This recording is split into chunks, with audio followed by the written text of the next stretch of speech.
এই জেনারেশনের 15 থেকে 20 বছরের ছেলেমেয়েরা এমন কোনো পাপ নাই এখন পড়ে না, এমন কোনো পাপ নাই। মাদক থেকে শুরু করে মেয়ের সাথে করা পর্যন্ত এভরি সিঙ্গেল থিং তারা তো করে ফেলেছে। আপনারই ছেলে, আপনারই মেয়ে, আমারই ভাই, আমারই বোন।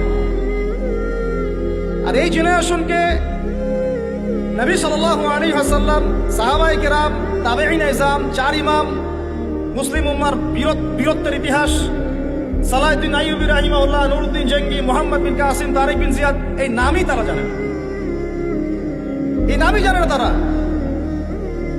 তারা জানেই না ভারতবর্ষে ইসলাম কে নিয়ে আসছে, বিন কাসিমের হিস্ট্রি কি, তারিক বিন জিয়াদের হিস্ট্রি কি, নুরউদ্দিন জঙ্গির হিস্ট্রি কি, এই জেরুজালেম বাইতুল মুকাদ্দাসের ইতিহাস কি, কিভাবে এটা ওদের হাতে চলে গেল, এটা কাদের ছিল, সাহাবীদের যুগ কেমন ছিল, নবীর যুগ ইসলাম কেমন ছিল, 4 ইমাম কি মেহনত করে গিয়েছেন, সলফে সালেহিন কোন পথ রেখে গিয়েছেন, কিচ্ছু জানে না। Absolutely nothing. বিগত 30 থেকে 40 বছরে আমরা এই জেনারেশনটা তৈরি করেছি। বাট অফকোর্স তারা ক্রিকেটারদের নাম জানে, ফুটবলারদের নাম জানে, গায়ক গায়িকাদের নাম জানে, নায়ক নায়িকাদের নাম জানে। আফসোস, এই জেনারেশনটার জন্য আফসোস।